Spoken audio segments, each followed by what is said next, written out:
بسم اللہ الرحمن الرحیم۔ السلام علیکم ورحمۃ اللہ۔ 22 ثانی حضرت ابو بکر صدیق رضی اللہ تعالیٰ عنہ کا یوم وفات ہے، اور حضرت ابو بکر صدیق رضی اللہ تعالیٰ عنہ پہلے خلیفہ ہیں، ان کو مسلمانوں کا پہلا خلیفہ کہا جاتا ہے۔ اور اس پر میں نے آلریڈی ویڈیو بنائی ہے، کل کی ویڈیو آپ سن سکتے ہیں، آپ آخر میں اسکرین پر آپ کو نظر آ جائے گی، تو اس ویڈیو کو بھی ضرور سنیں۔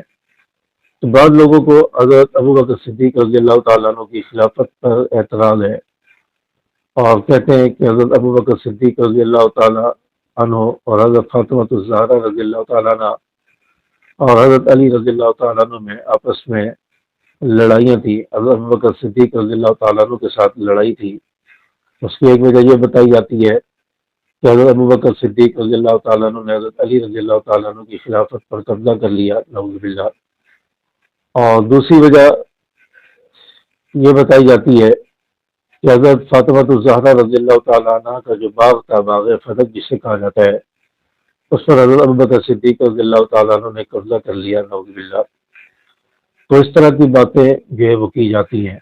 تو آج میں یہ آپ کو بتاؤں گا کہ کیا واقعی حضرت علی رضی اللہ تعالیٰ عنہ اور حضرت ابو بکر صدیق رضی اللہ تعالیٰ عنہ کے درمیان لڑائی تھی، اختلاف تھا، یا حضرت فاطمہ الزہرا رضی اللہ تعالیٰ عنہ کا جو باغ تھا اس پر حضرت ابو بکر صدیق رضی اللہ تعالیٰ نے قبضہ کر لیا۔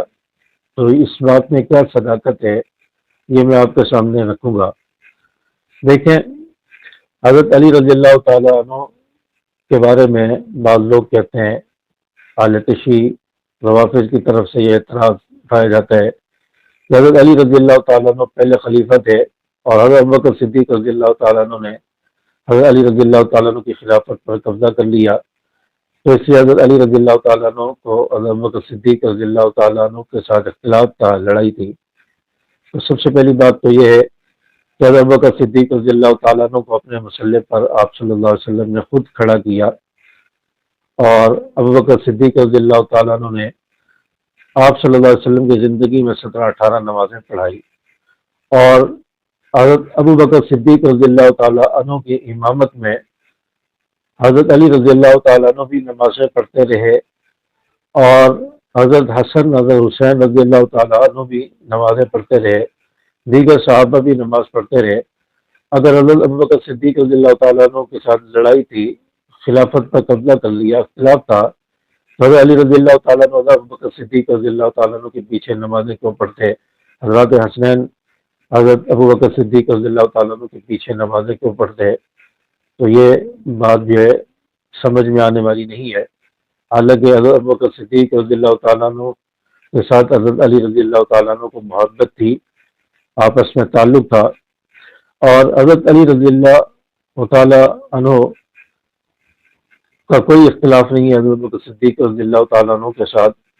یہاں تک کہ جو حضرت فاطمہ الزہرا رضی اللہ تعالیٰ عنہ کے باغ کی بات کی جاتی ہے، تو یہ باغ آپ صلی اللہ علیہ وسلم کا تھا، اور آپ صلی اللہ علیہ وسلم نے اپنی زندگی میں فرما دیا تھا کہ نبی کا جو مال ہوتا ہے، نبی جو وراثت میں کچھ مال چھوڑ کر جائے تو وہ یہ غریبوں میں تقسیم کیا جاتا ہے، مستحقین میں تقسیم کیا جاتا ہے، اس کو صدقہ کیا جاتا ہے، وہ اولاد کا حق نہیں ہوتا۔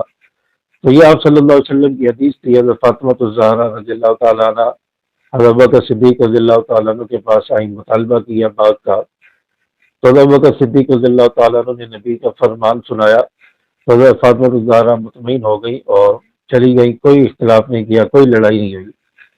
حضرت فاطمہ الزہرا رضی اللہ تعالیٰ عنہ کے ساتھ اگر لڑائی تھی تو حضرت ابو بکر صدیق رضی اللہ تعالیٰ عنہ نے اپنی بیوی اسماء بنت عمیس کو، جب حضرات حسنین کی ولادت کا وقت آیا تو اپنی بیوی حضرت اسماء بنت عمیس رضی اللہ تعالیٰ عنہ کو بھیجا، جنہوں نے دعیہ کے فرائض سر انجام دی ہے، حضرت فاطمہ الزہرا کی خدمت کی۔ اگر لڑائی تھی تو ابو بکر صدیق حضرت اسماء بنت عمیس کو کیوں بھیجتے ہیں؟ اور دوسری بات، حضرت فاطمہ الزہرا رضی اللہ تعالیٰ عنہ جب بیمار تھی تو تیمارداری کے لیے بھی حضرت ابو بکر صدیق رضی اللہ تعالیٰ عنہ اسماء بنت عمیس رضی اللہ تعالیٰ عنہ کو بھیجتے رہے، وہ ان کی خدمت کرتی رہیں۔ اور جب حضرت فاطمہ الزہرا رضی اللہ تعالیٰ عنہ کا انتقال ہو گیا تو حضرت ابو بکر صدیق رضی اللہ تعالیٰ عنہ نے اپنی بیوی اسماء بنت عمیس رضی اللہ تعالیٰ عنہ کو حضرت فاطمہ الزہرا رضی اللہ تعالیٰ عنہ کے گھر بھیجا، اور جنہوں نے حضرت فاطمہ الزہرا رضی اللہ تعالیٰ عنہ کو غسل دیا، کفن پہنایا، ان کو تیار کیا، جنازہ تیار کیا، وہ مگر صدیق رضی اللہ تعالیٰ عنہ کی بیوی اسماء بنت عمیس تھی۔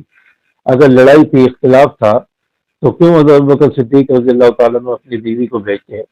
پھر اس کے بعد جنازہ تیار ہو گیا، جنازے کا وقت آیا، جنازہ آ گیا، تو حضرت بکر صدیق رضی اللہ تعالیٰ عنہ نے حضرت علی رضی اللہ تعالیٰ عنہ سے کہا کہ آپ جنازہ پڑھائیں، آپ کا حق ہے، آپ ولی ہے۔ تو حضرت ابوبکر صدیق رضی اللہ تعالیٰ عنہ کو حضرت علی رضی اللہ تعالیٰ عنہ نے فرمایا کہ نہیں، نبی کا فرمان ہے کہ جب ابو بکر صدیق رضی اللہ تعالیٰ عنہ موجود ہو تو کسی اور کا حق نہیں بنتا کہ وہ آگے بڑھے اور نماز پڑھائے، مسلح پر کھڑا ہو، اس لیے آپ ہی یہ جنازہ پڑھائیں۔